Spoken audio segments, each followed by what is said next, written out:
Hello, welcome to the Medical Receptionist Network podcast. This is episode 22. I am your host, Shivhon Adkins. Thank you so much for joining us today. Hope everyone is doing well. So today we are going to actually get started with an excerpt from the Medical Receptionist Handbook to Success. This excerpt is from our Human Resources section. The Human Resources Department of your organization may be one person or a team of people who perform personnel-related functions. Why is this department important to you? This is a department that will assist you during your application and recruitment process. They will also provide information on benefits, personnel policies, and procedures. In many cases, they handle payroll, time off requests as well. Before accepting any position, you should ask them all of the questions you have related to your benefit options, vacation, sick time, disciplinary actions, and training. Again, that is from the Medical Receptionist Handbook to Success. You can visit our website or Amazon.com for a copy.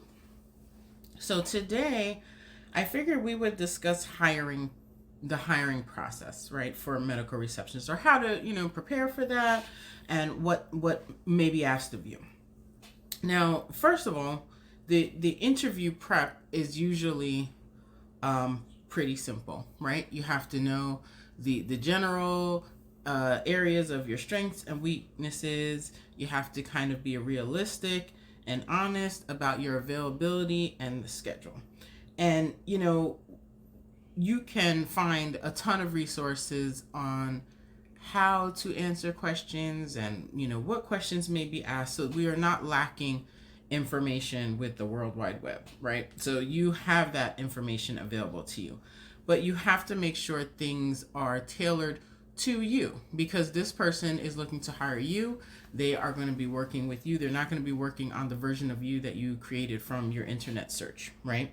So being realistic and honest about your availability and schedule. If you cannot work weekends and the ad or the job opening clearly says must work weekends, you should stop right there. And so many people have applied for positions knowing that they immediately have a schedule conflict. If you can't work evenings and the job posting says evenings required, guess what? Evenings are required. Many physician offices stay open until 8 o'clock at night, maybe once, maybe twice, sometimes maybe more often than that, especially with a lot of our urgent care centers. They have these later hours. So if that does not work for you, save your application and go to the positions that are 9 to 5, 8 to 4, maybe one weekend a month, as opposed to every Saturday kind of deal. And sometimes it's not super clear on the ad, and other times it's apparent that you're going to be needed on many weekends. So that's where, before you even get to the actual interview, let's apply for jobs that we can actually do, right?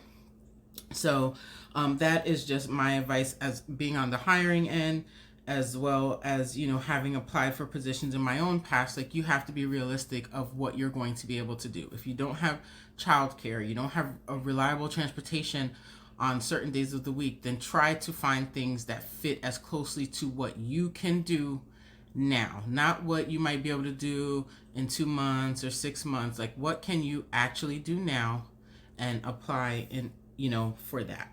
Excuse me. The next is, preparing for questions. Now, preparing for questions, you prepare for any interview, right? It doesn't matter what industry you're in. Most people have to prepare. But, sometimes preparing as an employee with experience versus someone who does not have experience is going to be different. And medical receptionist positions have often been filled by people who do not necessarily have experience as a medical receptionist.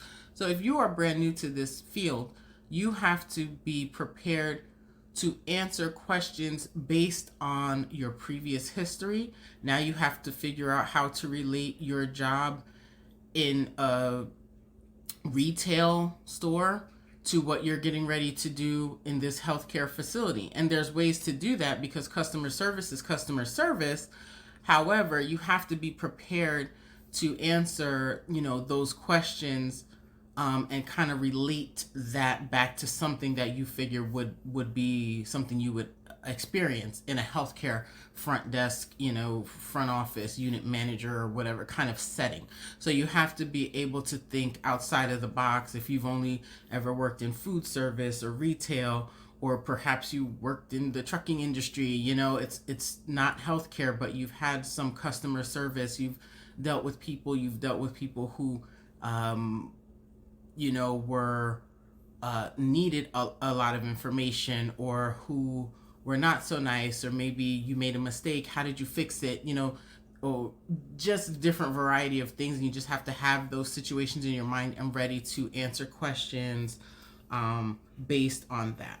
Now, when you're experienced, you still have to be prepared, but at least you have actual clinical or medical related, office related examples if your future employer inquires about how you were able to resolve a situation. What would you do in this situation? Like, you've probably actually been there, and those will come a little more easier for you to answer as you're trying to become part of a new team. And, be who you are in the interview. I know we're always trying to show our best self, but you don't want to show a representative that you cannot be every day of the week. So, don't come in swinging and then you come into the office and the manager is wondering who the person was that they met last week.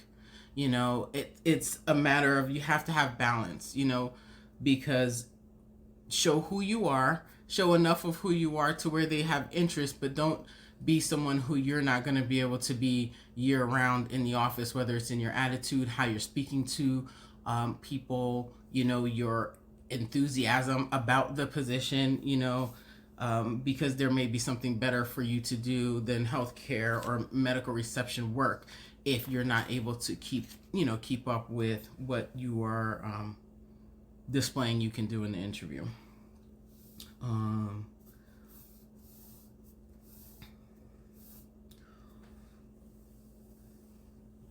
Also, something it sometimes gets touchy with, dressing professionally.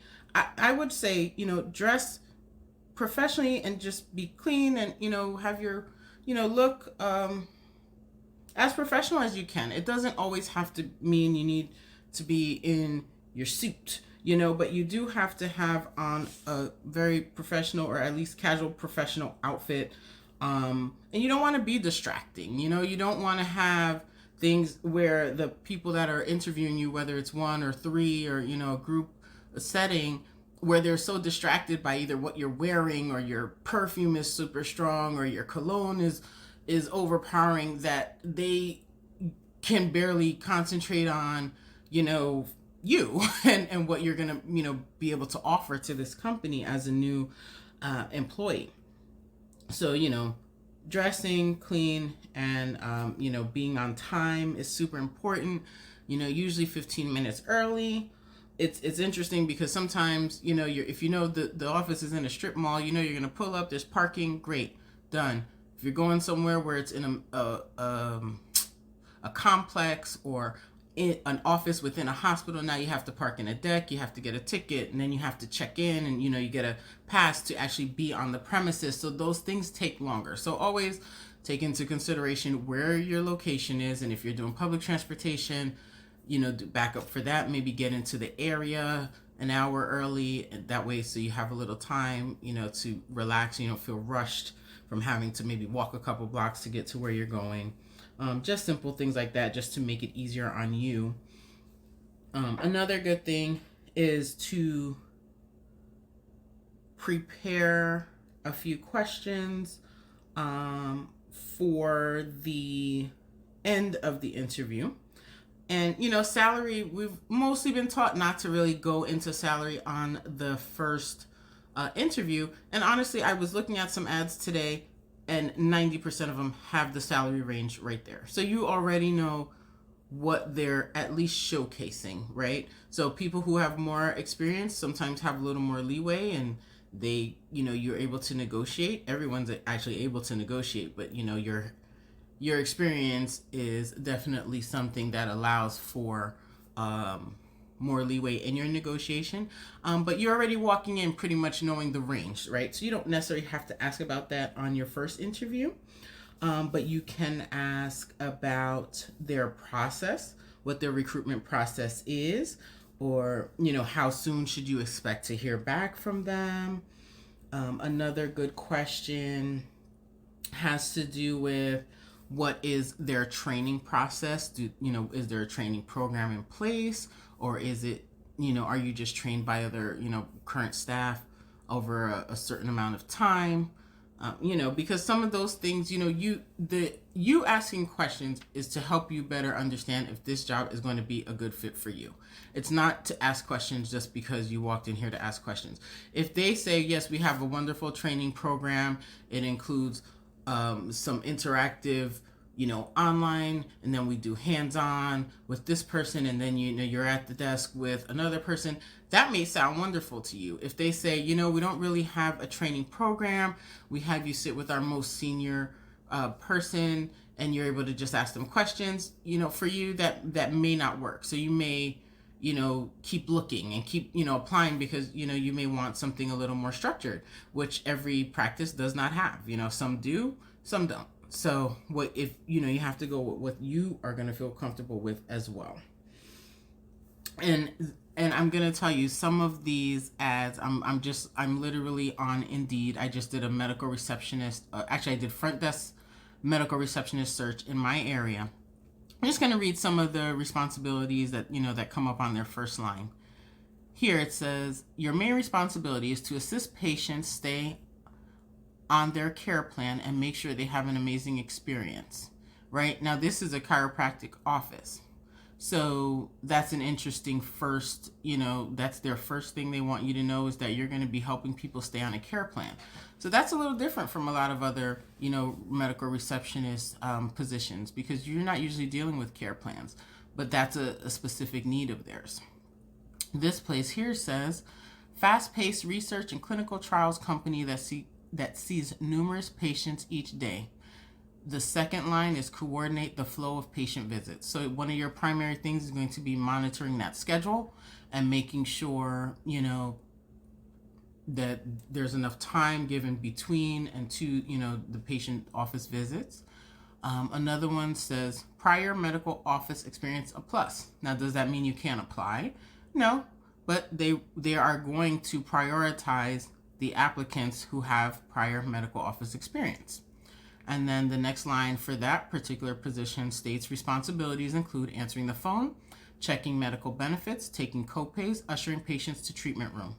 So even that, every front desk receptionist does not take a patient to the room, but maybe this is a podiatry practice. Perhaps they are a smaller group.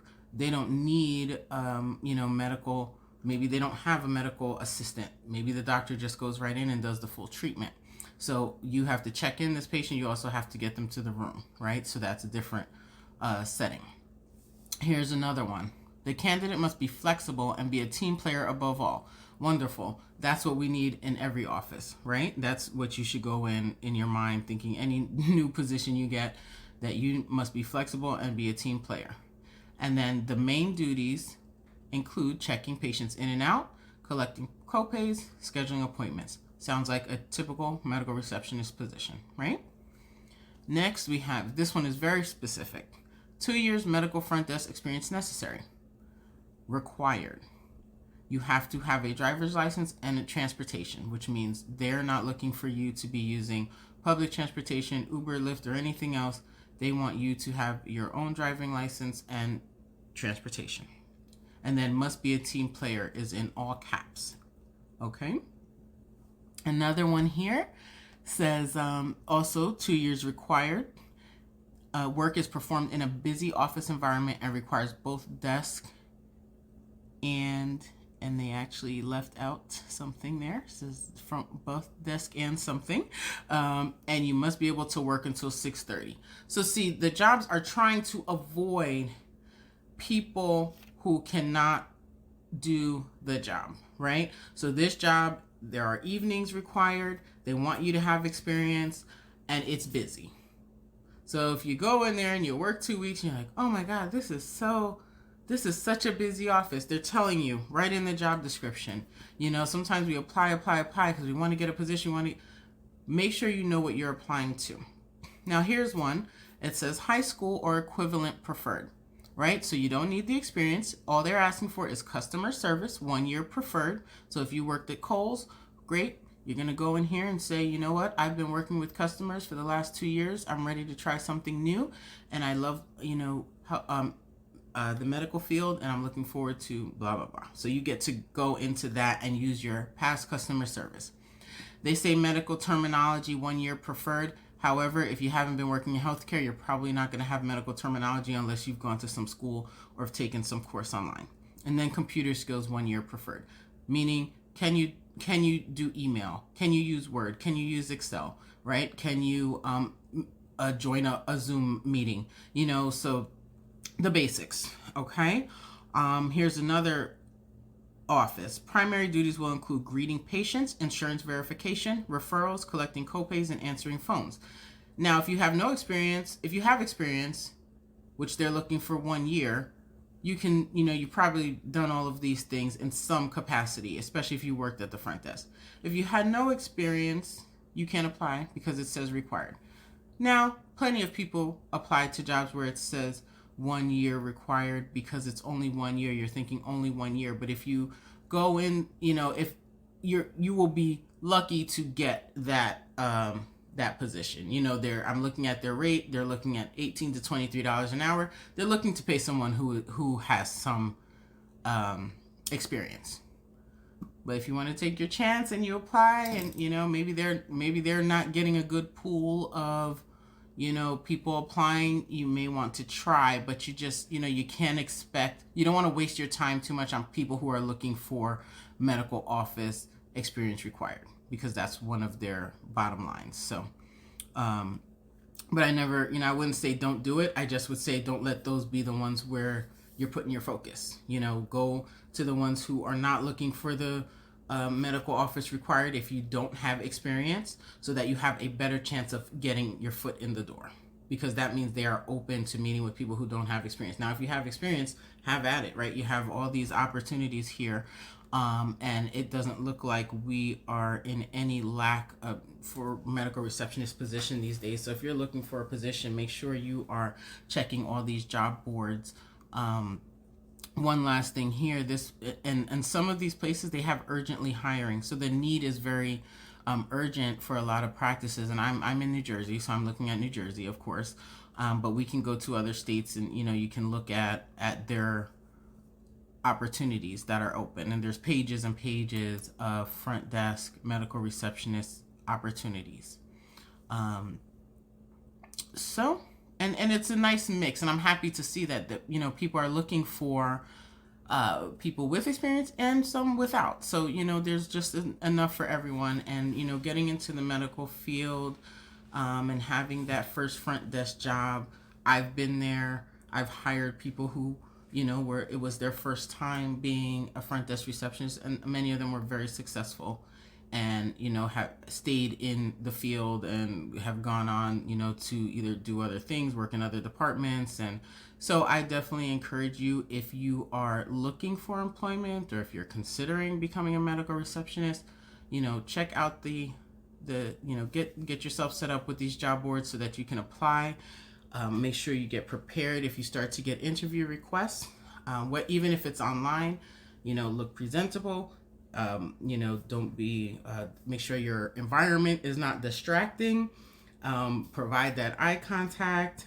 Take a moment, think, before you answer your questions. Always know what your strengths and weaknesses are, because that question comes up, even if it's not directly when they're asking you, which we're going to describe what a situational interview is. They're looking for that. They're looking for what your weakness was and what your strength was in handling specific situations. So I'm going to read our definition of today is actually, before I get to that, the other thing, after, you find out what their training processes are, and you've done your interview and you've gone through all of that, always send a thank you. They're not overrated. I think thank yous still go a very long way. People like to receive thank yous, whether it's a card or an email. If you're working with a bunch of people who are doing the interview, sometimes the email is a little easier to do. If you're working with one or two people, sending an actual card in the mail, and that's something, once you have an interview, you can have it prepared. Once you're done, throw it in the mailbox so they can get it quickly, and they say, oh, Cheryl sent us a thank you card, and that goes into your file, an acknowledgement of, thanking them for their time spent with you, trying to fill this position. And so the definition for today is situational interview, which is a job interview where the people applying for a job are asked to say what they would do or have done in real work situations. And specifically, and this is from the Cambridge English Dictionary, we use situational interview techniques to find out what a candidate's strengths are. So, when you're giving your situational answers, you want to provide how you were able to provide assistance for someone, how you were able to resolve an issue, how you were able to use high-level thinking to, get something, a solution for a patient, whether it was a patient, if it wasn't a patient, maybe a customer, right, or a client in a different work environment. So that's, one type of interview question. Our situational interview questions are often asked to kind of get a feel of how you handle things. So I think that's all we have for today. Thank you for joining me on the Medical Receptionist Network podcast.